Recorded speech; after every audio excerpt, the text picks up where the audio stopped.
10% जर सोडले तर, कारण इथं एवढं मोठं गाव आहे, एवढं मोठं शहर आहे, पण या त्यामधले लोक किती ऐकायले आहेत? तसंच आहे. कारण धर्माच्या बाजूने फक्त 5 जण होते दादा. किती होते?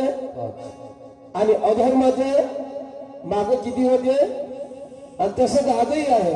तो द्वापार युग होता, हा कलियुग आहे. धर्माच्या बाजूने 5 केव्हा होते, पण आता एकच आहे. आणि 99 तुमच्या विरोधात आहेत. तर मग ते एक आहे म्हणून हे पृथ्वी साबूत आहे आणि तरलेली आहे. तो एक म्हणजे कोण? ते म्हणजे संत. ते आहे म्हणून ही स्थावर आहे. तो जर नसते ना तर हे केव्हाचीच गडून पडली असते. म्हणून म्हटलेलं आहे, राष्ट्रसंत तुकडोजी बाबा म्हणतात, है संत दुनिया में तब ही रही दुनिया खड़ी, इनके प्रतापों से आज तक नहीं नीचे पड़ी, इतना जगत में पाप है अंदाज के बाहर चला, पर संतों ही का पुण्य है जग आज तक ना ढला. हे बिघडलं गे बाबू, लक्ष देत जा तुमचा आवाज. है संत दुनिया में तब ही रही दुनिया खड़ी, इनके प्रतापों से आज तक नहीं नीचे पड़ी, इतना जगत में पाप है अंदाज के बाहर चला, पर संतों का पुण्य है जग आज तक ना ढला. संताचं पुण्य आहे म्हणून दादा हे जग असंच्या असंच आहे. संताचं पुण्य आहे म्हणून संत न होते.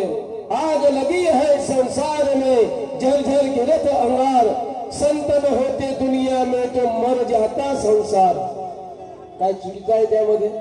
संताचे प्रमाण आहे ते. अगर संत दुनियामध्ये नसते तर जल मरता संसार.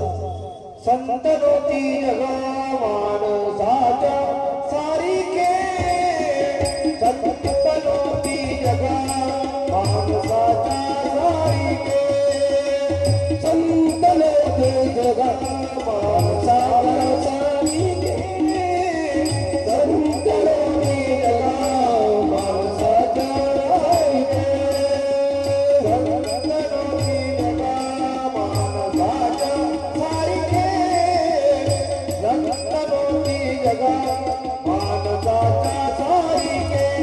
समुद्र नदी दोही पहिला वाचन नाही का, समुद्र नदी दोही पहिला वाचन नाही का, संत होती जगा माणसाच्या सारी के, संत होती जगा माणसाच्या सारी के, संत होती जगा माणसाच्या सारी के, संत होती जगा माणसाच्या सारी के.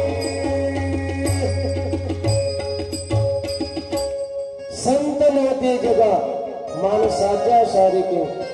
जर संतांना माणूस जर म्हणत असेल कोणी तर तो घोर नरकामध्ये पडतो.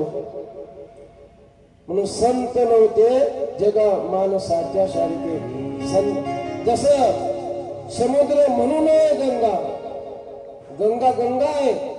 तुम्ही समुद्राला जर गंगा म्हटलं तर पाप घडल तुमच्यावर, नाही का?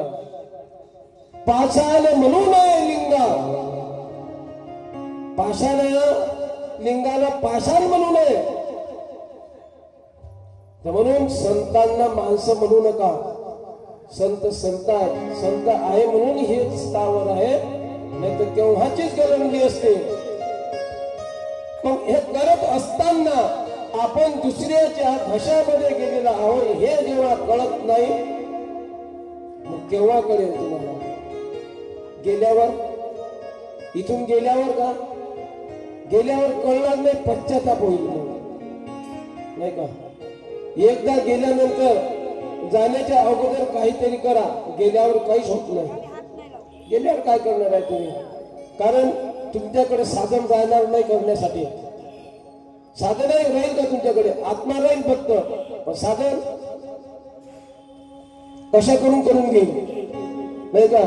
अरे हाताला टाळी वाजवली तरी पुण्य आहे दादा. गळ्यात माळ घातली तरी पुण्य आहे, अरे टिळा लावला तरी पुण्य आहे. टिळा टिळा माळ घातली तर पुण्य आहे, पण टिळा लावला तरी पुण्य आहे. दृष्टांत देतो तुम्हाला, कसं फायदा किती आहे. आता असं भागवतामध्ये आम्ही सांगत असतो, का रे बाबा माळ घाला, तुळशी माळ गळ्यामध्ये असली पाहिजे. ज्याच्या गळ्यामध्ये तुळशी माळ नाही त्याच्यासाठी नरकाचे दरवाजे 28 खुले आहेत. लक्षात असू द्या. इतरत्र आमचे भरपूर, बरं तुम्हालाच काय म्हणून समजा, जे मोठे मोठे व्यासपीठ गाजवतात, जे मोठे मोठे व्यासपीठ गाजवतात, त्या व्यासपीठावर बसलेल्यांच्या गळ्यात माळ नाही. त्यांच्यापासून काय शिक घ्याल तुम्ही? त्यांना विचारलं का हो किती लाभ घेता? 20-20 लाख घेतो आम्ही कार्यक्रमाचे, आमची कमाई चालू झाली, असे शब्द आहेत, स्वतः म्हटलेले आहेत त्यांनी.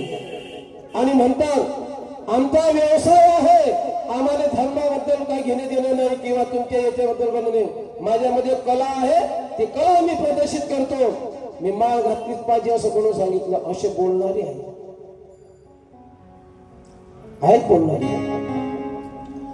पण इथं जर ते तर समजा मनात माळ घातली नसेल तर संतांचे वाक्य आहेत ते, नाही का, तुळशी माळ गळा आहे ना, गोपी चंदन टिळा, हे शब्द आहेत, हे वाक्य आहेत, हे ब्रह्म आहे संतांचे शब्द म्हणजे, नाही का. तर हे जर समजा मनात जर हे खोडून टाकत असतील तर हे महाघोर पातकामध्ये जातात. बसण्याचा अधिकार नाही व्यासपीठावर, ज्याच्या गळ्यामध्ये माळ नाही त्याला. महाराज तपाशे महाराज सत्य बोलतो, व्यासपीठावर बसायचा अधिकार नाही ना, नारदाच्या गादीवर उभं राहायचा अधिकार नाही त्याला. तुळशी माळ जर गळ्यामध्ये नसेल तर प्रवचन हे होत का? सभा होत का? हे कसंही आलं कसंही काहीतरी. म्हणून हे जे दिलेलं आहे तुम्हाला, याच्याकडून काहीतरी करून घेण्यासाठी दिलेलं आहे. तर त्याला आम्ही सांगत असतो, सांगितलं आम्ही, अहो जर तुम्ही माळ जर टाकली ना तर प्रत्यक्ष स्वर्गामध्ये जातो मनुष्य. कुठे जातो? स्वर्गामध्ये जातो.